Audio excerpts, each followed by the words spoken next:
আল কারিম জামে মসজিদের মাহফিলে রেখে আসছি, সেখানে তারা এই কোন শীতের ভিতরে আরামের বিছানাকে হারাম করে দিয়ে ইচ্ছা করলে তারা শুয়ে থাকতে পারতো, ঘুমায় থাকতে পারতো, রাস্তাঘাটে গল্প করতে পারতো, বিভিন্ন কাজে ব্যয় করতে পারতো, কিন্তু সবকিছু ছেড়ে দিয়ে আল্লাহ তোমার দ্বীনের কথা শোনার জন্য, ইসলামের কথা শোনার জন্য, তোমাকে খুশি করার জন্য মাহফিলে বসে রয়েছে।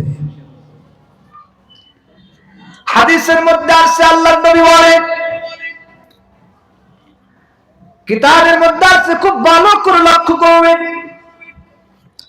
আল্লাহর নবী বলেন, কোরআনের মাহফিলে যারা এসে বসে যায়, যতক্ষণ পর্যন্ত বসে থাকে রহমতের ফেরেশতারা চতুর্দিকে ঘেরাও করে দাঁড়িয়ে যায়। এক রাওয়ায়াতের মধ্যে আছে, একজনের কাঁধের উপরে একজন ওঠে, আর একজনের কাঁধের উপরে আর একজন ওঠে, আর একজনের কাঁধের উপরে আর একজন ওঠে। এইভাবে উঠতে উঠতে উঠতে উঠতে বন্ধুরা আমার এক পর্যায়ে আল্লাহর আরশ পর্যন্ত চলে যায়।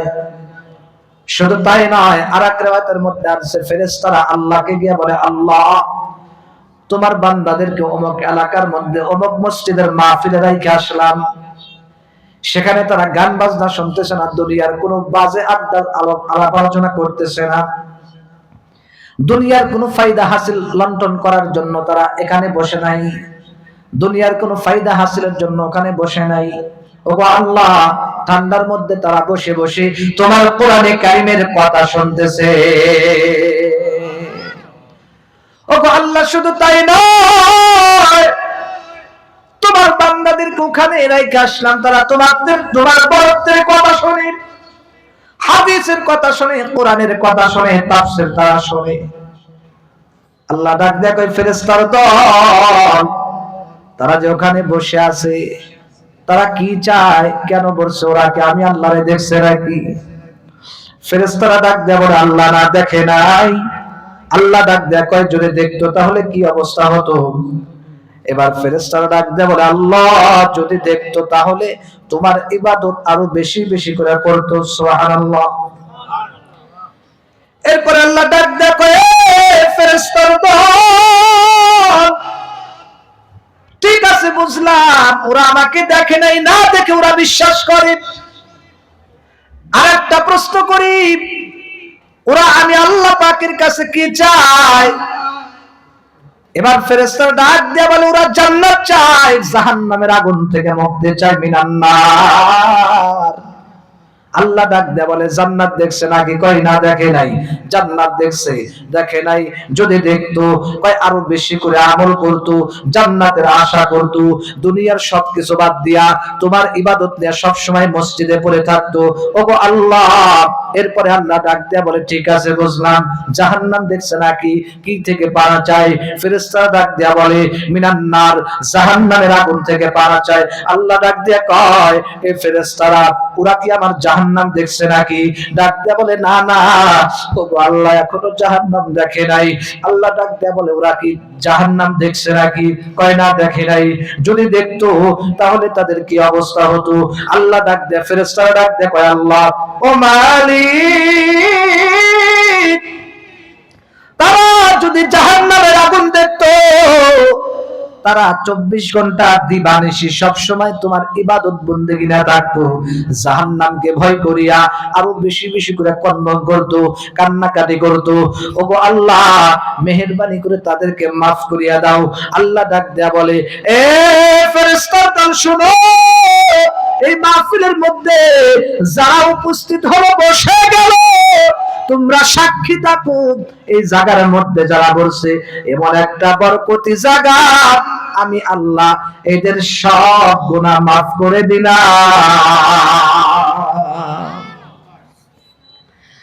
ফেরেশতারা ডাক দিয়ে বলে, আল্লাহ এখানে তো এমন কিছু মানুষ আছে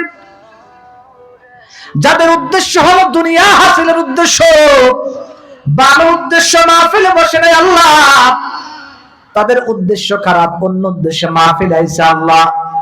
আল্লাহ ডাক দিয়া বলে, এটা এমন একটা মজলিস, এমন একটা বরকতি মজলিস, ভালো ভালো দানের সাথে যেমন সিটা দান গুলাও বাজারের মধ্যে বিক্রি হয়ে যায়, ভালো ভালো বেগুনের মধ্যে যেমন পোকা তরকারি গুলাও বিক্রি হয়ে যায়, আল্লাহ ডাক দেয়া বলেন, আমার এটা এমন একটা দামি মজলিস, এই মজলিসের মধ্যে চোর বসুক, ডাকাত বসুক, ছিনতাইকারী বসুক, জিনাকারী বসুক, যতই খারাপ মানুষ বসুক না কেন, এই মজলিসে বসার কারণে আমি আল্লাহ এদেরকে মাফ করিয়া দেই। জোরে বলেন সুবহানাল্লাহ। সেই জন্যই মাহফিল আমরা এসে লস করছি না জিতছি? আরো আসতে বলেন। সেজন্য জোরে তাকবীর দিবেন, লিল্লাহে তাকবীর। আল কোরআনের আলো। ঘরে ঘরে জোর লেখালে হবে না, সব জায়গায় জালো বলবেন, সব জায়গায় আল কোরআনের আলো। কোরআন হাদিস যেখানে, আলেম ওলামা যেখানে, গান বাজনা যেখানে, দুজন কে কে যেন বললো আমরা আছি সেখানে, দেখেন তো, খবরদার তাল যেন ঠিক থাকে। তাহলে যেখানে গান বাজনা আছে সেখানে আমরা নাই, আমরা থাকবো আলেমদের সাথে, কোরআনের সাথে আমরা থাকবো। রাজি আছি তো ইনশাআল্লাহ?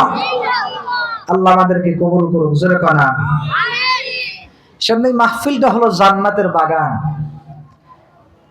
এই সাউন্ড একটু টানে নাকি? আমার একটু কষ্ট কষ্ট মনে হয় লাগতেছে নাকি?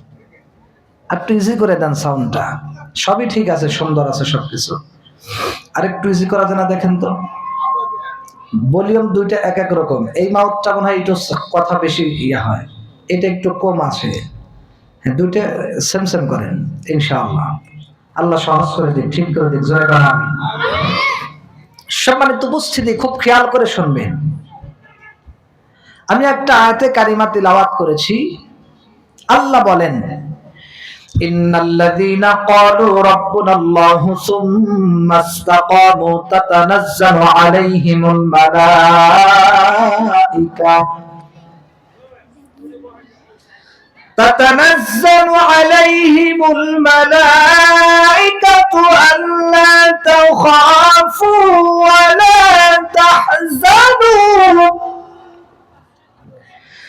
ولا تحزنوا وأبشروا بالجنة التي كنتم توعدون وأبشروا بالجنة التي كنتم توعدون। আল্লাহ ডাক দিয়ে বলে, দুনিয়ার মানুষ খুব বড় করে লক্ষ্য করো। ইন্নাল্লাযীনা ক্বালু, নিশ্চয় যারা এই কথা বলে, রব্বুনাল্লাহ, আমাদের রব একমাত্র, বলেন কি? আরো আসতে বলেন, আমাদের রব একমাত্র আল্লাহ। শুধু তাই নয়, সুম্মাস্তাকামু, এবং এই কথার উপরে সর্বদা অটল থাকে, অবিচল থাকে, স্থির থাকে। এই কথার থেকে বিন্দু পরিমাণ সরলতা করে না। যতই মুসিবত আসুক না কেন, যতই বালা মুসিবত আসুক না কেন, এই কথার উপরেই অটল থাকে। আল্লাহ বলেন, তাদেরকে আমার আল্লাহ কি পুরস্কার দিবে? তাতানাজ্জালু আলাইহিমুল মালায়েকা, আমার আল্লাহ ডাক দিয়া বলে, ওরা যখন মৃত্যুবরণের সময় এসে যাবে, যখন মালাকুল মাউত তাদের কাছে আসবে, অর্থাৎ সাকরাতুল মাউত যখন তাদের কাছে চলে আসবে, মুমূর্ষু অবস্থায় ওরা যখন চলে যাবে, আল্লাহ রাব্বুল আলামিন তাদের কাছে রহমতের ফেরেশতা নাযিল করবেন, পাঠিয়ে দিবেন। আল্লাহ তাখাফু, রহমতের ফেরেশতা এসে বলতে থাকবে, আল্লাহ তাখাফু, তোমাদের কোনো ভয় নাই। সুবহানাল্লাহ কয় না? অর্থাৎ যে ব্যক্তি সারা জীবন দিবানিশি আমার আল্লাহকে ভয় করবে, আমার আল্লাহর উপরে ঈমান আনবে, বিন্দু পরিমাণও এই কথার থেকে পিছপা হবে না, একদম সুন্দরভাবে এই কথার উপরে ঈমান স্থির রাখবে। আল্লাহ বলেন, ঈমানকে যদি এইভাবে তোমরা কেউ মজবুত করতে পারো, আল্লাহ পাক রব্বুল আলামিন মৃত্যুর সময় রহমতের ফেরেশতা তার কাছে নাযিল করবে। আল্লাহ তাখাফু, রহমতের ফেরেশতা ডাক দিয়ে বলবে, এই আল্লাহর বান্দা, তোমার কোনো ভয় নাই। আল্লাহ তাখাফু ওয়ালা তাহজানু, তোমার কোনো চিন্তাও নাই। ওয়া আবশিরু বিল জান্নাহ, আরে ভয় তো দূরের কথা, ওয়া আবশিরু বিল জান্নাহ, জান্নাতের সুসংবাদ তুমি গ্রহণ করো। ওয়া আবশিরু বিল জান্নাতিল্লাতী কুনতুম তুআদুন। দুনিয়াতে তুমি আল্লাহর বন্ধু ছিলে, আল্লাহ তোমার উপরে রাজি, তুমি ইবাদত বন্দেগী করে আল্লাহর হুকুম আদায় করে আল্লাহকে রাজি করছো, আল্লাহ তোমার উপরে রাজি, আমরাও তোমার উপর রাজি, আমরা তোমার বন্ধু হয়ে গেছি, তোমার ভয় নাই, টেনশন নাই, জান্নাতের সুসংবাদ গ্রহণ করো।